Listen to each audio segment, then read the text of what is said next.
All right, diving right in today. We're tackling blockchain. Yeah. And going way past just Bitcoin. Yeah, beyond the buzzwords. Right. You folks send in a ton of research, articles, notes. Looks like you really want to get what blockchain can actually do, not just the crypto stuff. And there is so much potential there. A lot of people don't realize how far it reaches.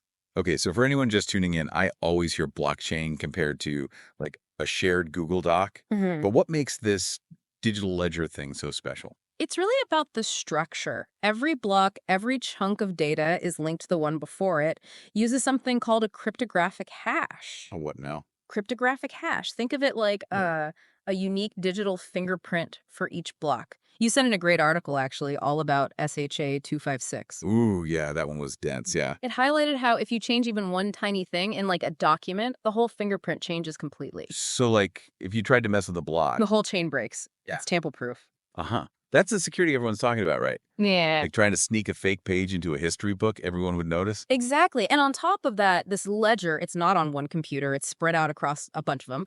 No single person or company controls it. Decentralization, which honestly, like, why are people so obsessed with that part? What does it actually mean for, me in my daily life? Think about it. Right now, we trust these huge institutions with all our data, our money, our transactions. Blockchain could give that control back to the individual.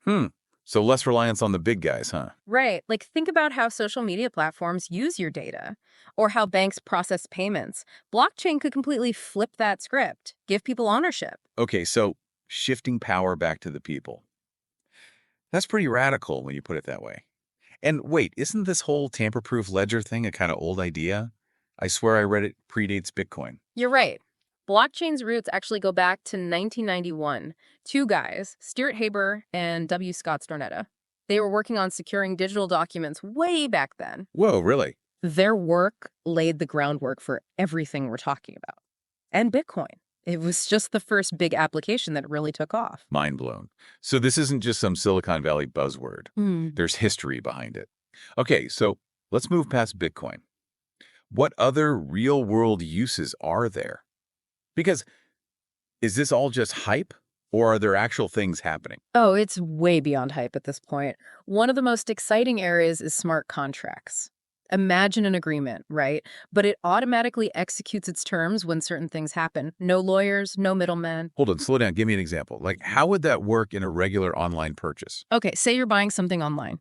The smart contract holds the buyer's payment until the package is actually delivered. Delivery confirmed. Boom, funds released to the seller. Oh, I get it. So no more worrying about, like, will they actually ship the thing, or will I get my money back? Exactly. No need for that trust in a third party. That's pretty cool. What else? What other applications are out there? Another big one is tokenization, representing ownership of real-world stuff, but on a blockchain.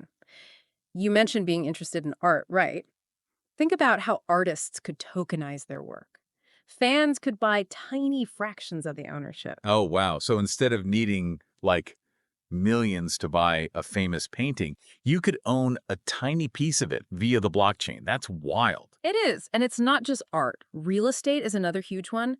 Imagine owning a fraction of a building through tokenized ownership. It opens up investments that used to be completely out of reach. Okay, my head is spinning a little bit in a good way. But wait, we got to talk about the downsides. The articles you sent in, they mentioned energy consumption, Yeah. scalability, all that stuff. Is blockchain really this revolutionary, or are there serious drawbacks? We left off talking about tokenization and how it could, like, open up investments in things like art and real estate. But some of the articles you sent in talk about even wilder stuff. What's the deal with this whole metaverse thing? Yeah. And how does blockchain even fit into all that? The metaverse, well, it's basically like this network of virtual worlds, persistent ones, where people can interact, work, play, even own digital assets. Oh, okay. So like the internet, but way more immersive. Exactly. More interactive, too. And blockchain is really key for establishing like ownership and trust in these spaces. So when I hear people talking about like buying virtual land in the metaverse or digital clothes for their avatar, it's blockchain that makes sure they actually own those things. Yep. Think of it like a digital deed, but for virtual stuff, recorded on a secure ledger, transparent. So your virtual assets are unique, you can verify them, and they can be traded just like physical items. Makes sense. But what about the economics of all this? How does blockchain change, like how we buy and sell things in the metaverse, how we even interact? Well, it's all about creating these decentralized economies. Imagine in-game currencies that are actually managed on a blockchain. So transactions within the metaverse are secure, transparent. So instead of relying on like the game company to control everything. The players have more control, more ownership. It's a big shift. Wow. And it goes beyond just buying and selling, right? Yeah. I've heard about DAOs, those decentralized autonomous organizations. They run on blockchain too, don't they? They do. A DAO is basically a community, but governed by rules that are like encoded on the blockchain. Members vote on proposals, manage funds. They make decisions collectively. Without like a CEO or a board of directors calling the shots. Exactly. No traditional hierarchies. So it's like a mini democracy, Yeah. but on the blockchain for that specific community. That's a great way to put it. It's a really different way to think about how we make decisions and govern things. Okay, this is getting pretty mind-bending, but let's get real for a sec. We can't talk about potential without talking about risk. Some of these reports you share, they mention security concerns and regulation of the blockchain space. It's kind of the Wild West out there, right? You're right. While blockchain itself is super secure, the applications built on top of it, well, they can be vulnerable if they're not designed properly. So like any new tech, there's always people trying to find ways to exploit it. Exactly. That's why it's so important to do your research, choose platforms that have a good reputation, and be wary of anything that sounds too good to be true. Solid advice. What about regulation? It seems like the whole blockchain world is moving so fast. Are governments even keeping up? Regulation is definitely playing catch up. Governments are still figuring out how to approach all this, and that uncertainty can be a challenge for, businesses and investors. So navigating the blockchain world requires like a healthy dose of caution and awareness. But let's talk about another big concern, the environmental impact. We touched on the energy issue before. How serious of a problem is blockchain's energy consumption, really? It's definitely something to consider, especially with proof-of-work blockchains, like Bitcoin. The computing power needed to mine new blocks, it uses a ton of energy. And I've read that a lot of that energy comes from fossil fuels, which obviously isn't great. Right. But there's a growing movement towards more sustainable options. The shift to proof of stake is a big step. Okay, so proof of stake helps. But isn't there still the issue of scalability? Can blockchain really handle like everyone using it for everything? If it goes totally mainstream, won't the system get overloaded? That's a big challenge for sure. Right now, a lot of blockchains are pretty slow compared to like traditional payment systems. If everyone started using blockchain for everyday transactions, They get bogged down. yeah, if the technology doesn't keep up. But developers are working on solutions, things like layer 2 scaling and sharding. These aim to increase transaction speed without sacrificing security. So it's like adding more lanes to the highway to handle more traffic. Got it. Oh, and another term I keep seeing is interoperability. What does that even mean when we're talking about blockchain? Basically, it means different blockchains being able to, talk to each other, Yeah. share data. Right now, a lot of them are like separate islands. Interoperability is about building bridges between those islands. Ah, okay. So instead of them being totally isolated. You can move assets between different blockchains seamlessly, just like transferring money between different banks. It could make the whole ecosystem way more interconnected, more efficient. I'm seeing that a lot of this is about connection. It's fascinating. But I'm also realizing that blockchain isn't just one thing. It's this whole complex ecosystem. Mm. I think I'm ready to shift gears a bit, think about the bigger picture. What are the potential societal impacts of all this? I think that's a great place to head next. All right, so we've talked tech, we've talked applications, but now I'm kind of curious about the bigger picture. These articles you sent, some of them touch on some pretty big societal shifts that blockchain could bring. Where do we even start with that? Well, it's a huge topic, right? But maybe the most fundamental change is how we think about trust.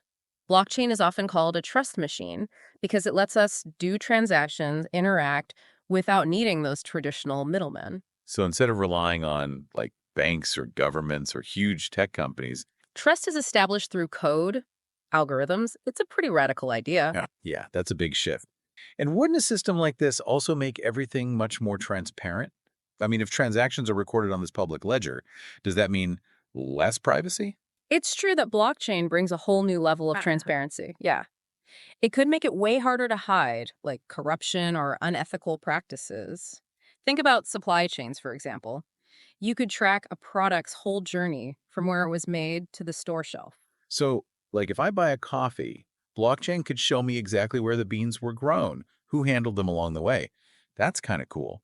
But I can also see how some people might find that level of transparency, I don't know, a little creepy. It's a valid point. That balance between transparency and privacy is something we definitely need to figure out as a society. But think about the potential benefits. Governments held accountable, businesses forced to be more transparent.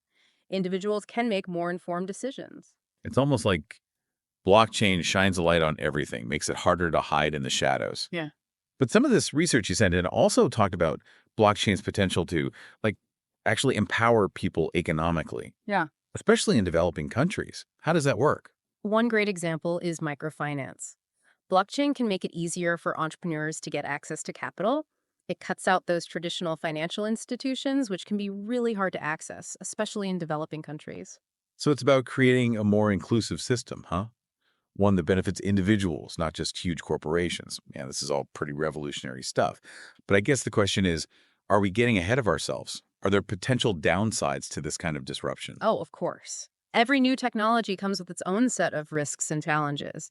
We have to approach blockchain with a balanced view, see the potential, but also acknowledge its limitations. So it's not some like magic solution to all the world's problems. Right. But it is a powerful tool, one that could help us tackle some of the biggest challenges we face. Well, I'm feeling inspired, maybe a little overwhelmed too. It's a lot to take in. If someone wanted to learn more, maybe even get involved in the blockchain world, where would they even begin? Honestly, the best place to start is just to keep learning. There's so much info out there: articles, videos, podcasts, online courses. The key is to be curious and keep digging. And those resources you sent in, those are a fantastic starting point. I Yeah. think you're already ahead of the curve, honestly. Yeah.